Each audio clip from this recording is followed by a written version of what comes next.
Hey everyone, and welcome. If you've ever worked with large-scale data, you probably know the feeling of certain operations that just seem to grind your whole system to a halt. So today, we're going to dig into one of the biggest performance killers in distributed computing, and more importantly, how you can fix it. All right, let's get right into it. So picture this. You've got your data spread out across a whole cluster of machines. You need to join two massive datasets, you write the code, you hit run, and then nothing. Everything just slows to a crawl. It feels like every single computer in your cluster is desperately trying to talk to every other computer all at once. So why? What's actually causing this massive network traffic jam? Well, the culprit, the main reason for this slowdown, actually has a name. It's called the shuffle. And trust me, it's a term you'll hear all the time in distributed data processing. It's pretty much always the first place you should look when your jobs are dragging their feet. So, what is the shuffle?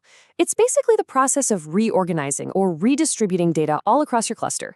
Think about it. When you need to group or join data by some key, but all the pieces of data with that same key are scattered across a bunch of different machines, well, the system has to move it all around. It's got to perform this shuffle. It's kind of like this super chaotic conference call where every single machine has to send data to every other machine just to find its matching pairs. And that right there, that all-to-all communication, that is the absolute heart of the problem. See, without something called partitioning, the system has zero clue where the matching keys are. And that means, yep, every machine might have to chat with every other machine to get the job done. That creates that insane network traffic we talked about, and it's not just expensive, it is so incredibly slow. Okay, so clearly this is not ideal. We need a much smarter way to do this. We can't just have our data flying all over the network completely at random. So, the question is, how do we bring some order to this chaos and actually avoid that shuffle bottleneck? And the answer, the solution, is something called data partitioning. Now, the idea behind it is actually pretty simple, but it's super powerful. We basically pre-organize the data. Instead of keys being scattered all over the place, we make sure that all the data for one specific key, like all the records for user ID 123, are guaranteed to live on the very same machine. And I mean, the difference here is like night and day.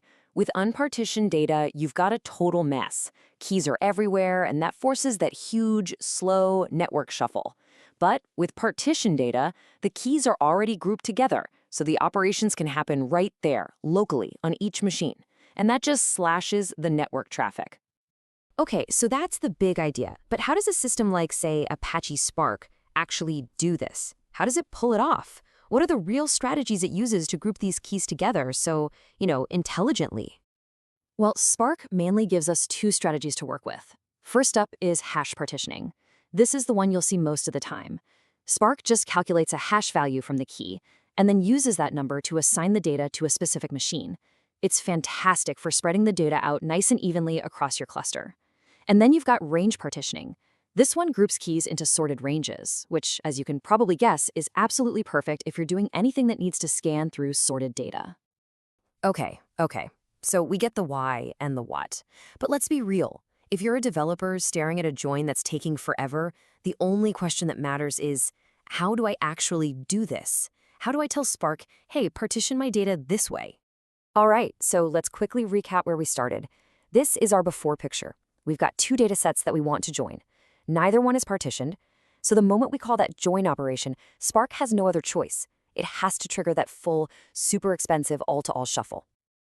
And now, the big reveal. The fix? It's often just a single line of code. No, really.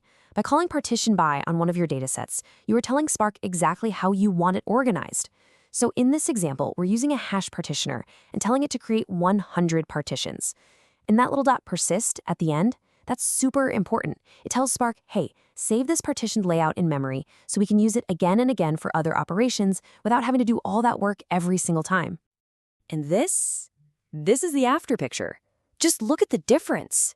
Because our first dataset is now neatly partitioned, Spark knows precisely where every single key lives. So what happens when it joins with the second dataset? It only has to shuffle that second one, sending each chunk of data directly to the right machine where its matching key is already waiting. That whole all-to-all communication nightmare, it's gone. The network traffic is just drastically reduced. Okay, so we've seen the theory, we've seen the code, but what does this really mean for those operations that were bogging down your whole pipeline? What is the real-world, tangible impact? The impact is huge. It's a game changer for pretty much any operation that needs to shuffle data by key. Think about it. All your joins, inner, left, right, they all become so much more efficient. And aggregations, things like reducebykey or groupbykey, they also see these massive speedups. Why? Because all the values for a given key can be processed right there on one machine without having to wait for data to trickle in from all over the cluster. Bottom line, if you're using any of these operations more than once on the same dataset, partitioning is an absolute game changer. So what it all boils down to is this. When you take control of your data's layout, you take direct control of your application's performance. Partitioning cuts down on the shuffle, which means way less data is flying across the network. And less network traffic, well, that almost always means a much, much faster program. And that brings me to a final question for you. Take a look at your own data pipelines. Where are you joining or grouping the same data over and over? Is there a hidden, expensive shuffle lurking in there that you could just eliminate with a single partition by command? I really hope this explainer helped demystify data partitioning for you. You know, if you've got a slow Spark job right now that you think this might fix, definitely let us know about it in the comments. And hey, for more deep dives into the tech that powers our data-driven world, make sure to like, share, and subscribe. Thanks for tuning in.